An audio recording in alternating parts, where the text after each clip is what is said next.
Welcome back to The Bible Says What? Today I'm going to give an introduction to the book of Deuteronomy.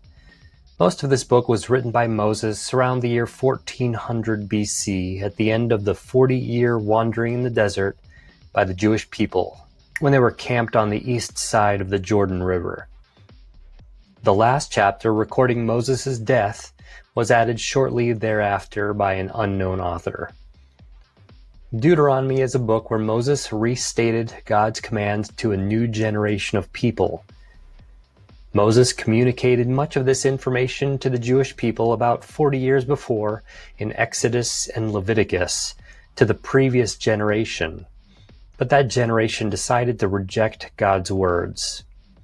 This is God's second attempt to find a group of people to love Him above all else. Deuteronomy records God's conditional promises to the people of Israel. Deuteronomy also restates the Ten Commandments and many other laws given in Exodus and Leviticus. The book delivered God's instructions on how to live a blessed life in the Promised Land. He promised to bless the nation if they remained faithful to Him, but He also promised to curse them if they decided that other gods were more valuable to them than He was. He promised to give them exactly what they wanted and warned them to desire the correct things.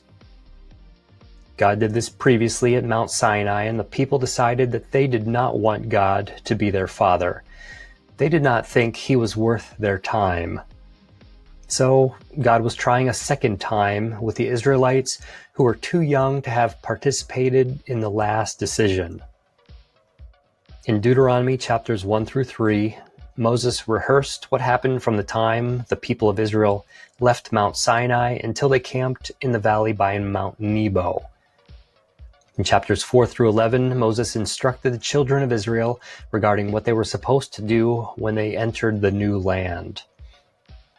In chapters 12 through 26, Moses gave the people statutes, rules, and laws they were supposed to observe.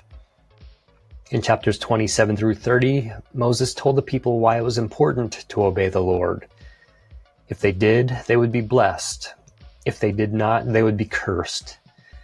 And chapters 31 through 34 are Moses' parting words, parting song, parting blessing, and the account of his death. God's purpose in relaying Deuteronomy to the people, and ultimately us today, can be summarized in two verses. The New Living Translation of the Bible records it best in chapters 30, verses 19 and 20, which state, "I have set before you life and death, the blessing and the curse. So choose life in order that you may live, you and your descendants, by loving the Lord your God, by obeying His voice, and by holding fast to Him. For this is your life and the length of your days." Thanks for watching. If you enjoy the Deuteronomy series, give the episodes a thumbs up and share them with someone.